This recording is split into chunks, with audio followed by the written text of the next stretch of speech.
আজি আমি এখন বিশেষ ফটোৰ ওপৰত চৰ্চা কৰিবলৈ ইয়ালৈ আহিছোঁ। মই বৰ্তমান আছোঁ গুৱাহাটীৰ হাজি মুছাফিৰ খানাত। এখন বিশেষ ফটো যিখন অসম আন্দোলনৰ ঠিক প্ৰাক মুহূৰ্তৰ ফটো, আৰু যিখন ফটো মুখ্যমন্ত্ৰীয়ে শেহতীয়াকৈ শ্বেয়াৰ কৰিছে। আমি ফটোখন প্ৰথমতে দেখুৱাই ল'ব বিচাৰিছোঁ। যিখন ফটো মই এতিয়া এখন ফটো দেখুৱাব বিচাৰিছোঁ, যিখন অসম আন্দোলনৰ ঠিক প্ৰাক মুহূৰ্তৰ। এই ফটোখনত কেইবাজন ব্যক্তি আছে আৰু তাৰ মাজত এজন সৰু ল'ৰা আছে আৰু লগত আছে এজন ব্যক্তি।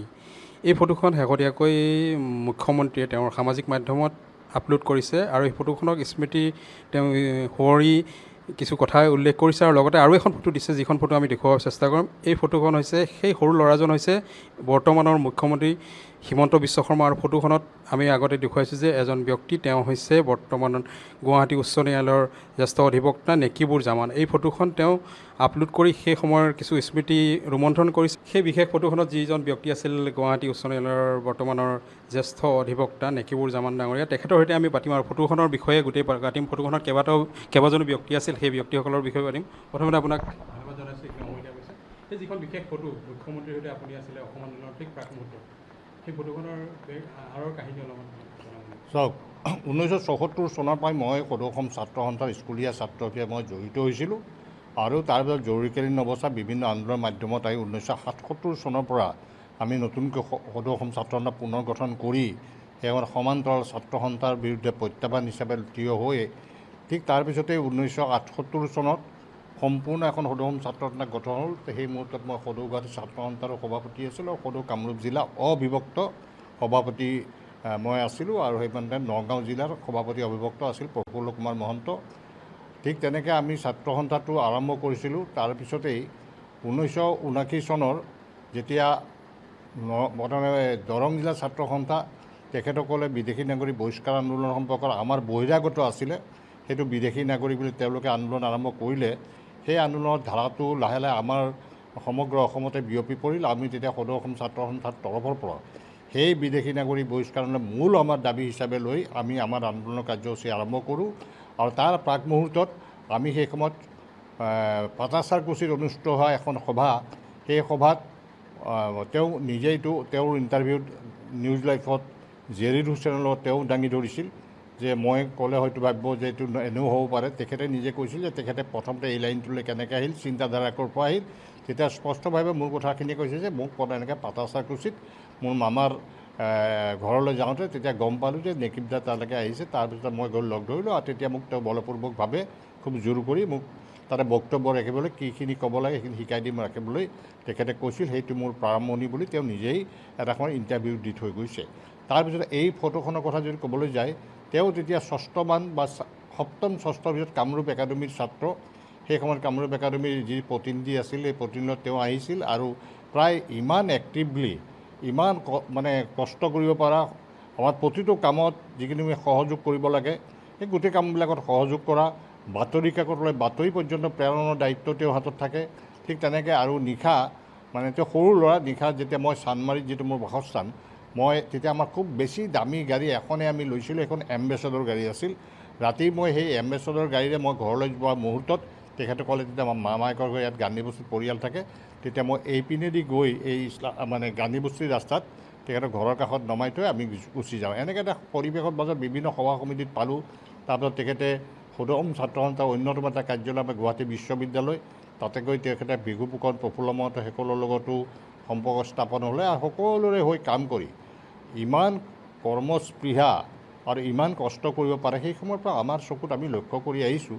আৰু সময়ে সময়ে আমাৰ লগত যিমান সহযোগ কৰিছে প্ৰতি মুহূৰ্তত, তেওঁৰ মানে যিটো আপুনি দেখিছে তেখেতৰ ষ্টেমিনা, শক্তি, পুৱা যদি গুৱাহাটী, ৰাতি তেওঁ বিহাৰত, ঠিক তেনেধৰণে যিখিনি কষ্ট কৰিছে, আৰু অসমীয়া জাতীয় স্বাৰ্থত তেওঁ যিবিলাক পদক্ষেপ লৈছে, এখন বিদেশীমুক্ত অসম কৰাৰ ক্ষেত্ৰত যিখিনি পদক্ষেপ লৈছে, তাৰ লগে লগে পলগামী, যিখন পলগামী এখন গুৰুত্বপূৰ্ণ আইন, যিখন ন্যায়াধীশ ৰুমি ফুকন, য'ত মানে এডভোকেট জেনেৰেল দেৱজিৎ শইকীয়া আৰু মোকো তেখেতে সদস্য হিচাপে ৰাখিছিল, আৰু আমি সেই পলগামীৰ ৰিপৰ্ট ইতিমধ্যে ছাবমিট কৰিছোঁ, আৰু সেইখন আইনলৈ ৰূপান্তৰিত হ'বলৈ, যিটো কাৰণে অসমৰ মানুহে, ভাৰতবৰ্ষৰ মানুহৰ এটা লাভালাভ হ'ব। কিন্তু এই কথাটো মানে বিশ্লেষণ বহু ধৰণে কৰিছে যদিও মই স্পষ্ট যে সেইখনো তেখেতে দিয়া মোক দায়িত্ব মই পালন কৰি, আৰু যেতিয়া মোক যি দায়িত্ব দিছে, আজি হজটোৰ ক্ষেত্ৰত তেখেতে দায়িত্ব দিছে। হজটো মই এতিয়ালৈকে আগতে যিমান বিশৃংখলা, কাজিয়া পেচাল হয়, এটা আন্তঃৰাষ্ট্ৰীয় স্তৰৰ বস্তুৰ লগত জড়িত হৈ যাবলগীয়া হয়। মই 5খন ৰাজ্যৰ অধ্যক্ষৰ দায়িত্বত থাকি গতিকে সেইখিনি তেখেতৰ মতে কৰি আছোঁ। সেইদিনাখন লগ পাই মই ইমান আপোনাক লগ কৰিছিলে নহয়, তেখেতৰ মই লগ পালোঁ তেখেতক ইয়াতে লোক নিৰ্মাণ ভৱন নেকি ইয়াতে তেওঁৰ অফিচত, আৰু মই চিনি নাপাওঁ, মোৰতো পাছটাছো নাথাকে।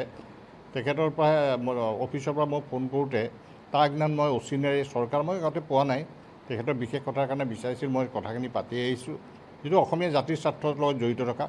তেওঁ পোৱাৰ লগে লগে মানুহ 6-7-8জনমান আছে, বিধায়ক বা তেওঁলোকৰ দলীয় 2-এটা নেতা। তেওঁ মানে বাজেট মিটিং হৈ আছে, তাৰপিছতে নামি আহি তেখেতে মোক প্ৰথম মাতিলে, মই গ'লোঁ।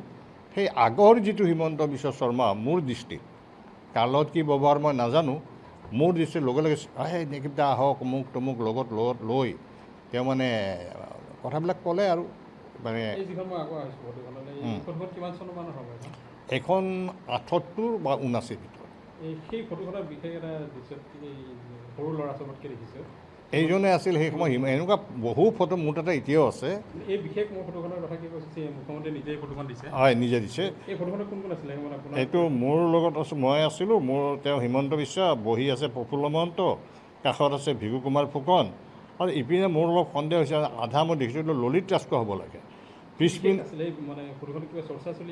আমাৰ চৰ্চা সেনেকুৱা এই আন্দোলনৰ কাৰ্যসূচীৰ ওপৰতে চৰ্চা, আৰু ঠিক তেনেকৈ আৰু এখন ফটো আছে বাজপেয়ীজী আৰু আমাৰ ৰবীন্দ্ৰ বাৰ্মা, সেইখন ৰাজ্যসভাৰ MP আছিল, তেওঁলোকৰ লগত আলোচনা। এখন সেইখন বেলেগ ফটোত আছে, এইখন তেওঁ যিহেতু পোষ্ট কৰা ফটো আছিল।